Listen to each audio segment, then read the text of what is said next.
Leviticus chapter 11. The Lord spoke to Moses and Aaron, "Tell the Israelites you may eat all these kinds of land animals. You may eat any animal with divided hooves and that chews the cud. But among the ones that chew the cud or have divided hooves, you are not to eat these. Camels, though they chew the cud, do not have divided hooves. They are unclean for you. Hyraxes, though they chew the cud, do not have hooves. They are unclean for you. Hares, though they chew the cud, do not have hooves. They are unclean for you. Pigs, though they have divided hooves, do not chew the cud. They are unclean for you. Do not eat any of their meat or touch their carcasses. They are unclean for you. This is what you may eat from all that is in the water. You may eat everything in the water that has fins and scales, whether in the seas or streams, but these are to be abhorrent to you. Everything in the seas or streams that does not have fins and scales among all the swarming things and other living creatures in the water, they are to remain abhorrent to you. You must not eat any of their meat, and you must abhor their carcasses.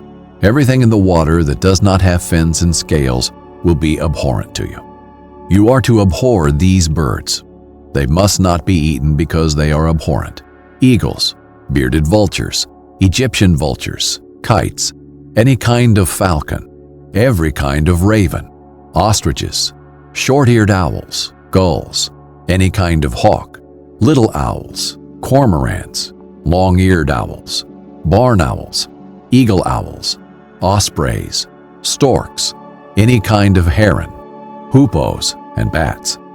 All winged insects that walk on all fours are to be abhorrent to you. But you may eat these kinds of all the winged insects that walk on all fours, those that have jointed legs above their feet for hopping on the ground. You may eat these: any kind of locust, katydid, cricket, and grasshopper. All other winged insects that have 4 feet are to be abhorrent to you. These will make you unclean. Whoever touches their carcasses will be unclean until evening, and whoever carries any of their carcasses is to wash his clothes and will be unclean until evening. All animals that have hooves but do not have a divided hoof and do not chew the cud are unclean for you. Whoever touches them becomes unclean. All the 4-footed animals that walk on their paws are unclean for you. Whoever touches their carcasses will be unclean until evening. And anyone who carries their carcasses is to wash his clothes and will be unclean until evening. They are unclean for you.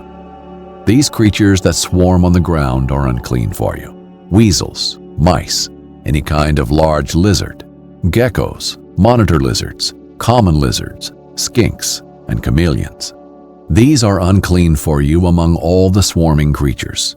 Whoever touches them when they are dead will be unclean until evening. When any of them dies and falls on anything, it becomes unclean. Any item of wood, clothing, leather, sackcloth, or any implement used for work. It is to be rinsed with water and will remain unclean until evening. Then it will be clean. If any of them falls into any clay pot, everything in it will become unclean. You are to break it. Any edible food coming into contact with that unclean water will become unclean, and any drinkable liquid in any container will become unclean. Anything one of their carcasses falls on will become unclean. If it is an oven or stove, it is to be smashed. It is unclean and will remain unclean for you. A spring or cistern containing water will remain clean, but someone who touches a carcass in it will become unclean. If one of their carcasses falls on any seed that is to be sown, it is clean. But if water has been put on the seed and one of their carcasses falls on it, it is unclean for you. If one of the animals that you use for food dies, anyone who touches its carcass will be unclean until evening. Anyone who eats some of its carcass is to wash his clothes and will be unclean until evening. Anyone who carries its carcass must wash his clothes and will be unclean until evening. All the creatures that swarm on the earth are abhorrent. They must not be eaten. Do not eat any of the creatures that swarm on the earth. Anything that moves on its belly or walks on all fours or on many feet, for they are abhorrent.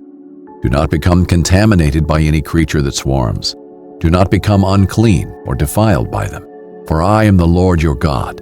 So you must consecrate yourselves and be holy, because I am holy. Do not defile yourselves by any swarming creature that crawls on the ground. For I am the Lord who brought you up from the land of Egypt to be your God. So you must be holy, because I am holy.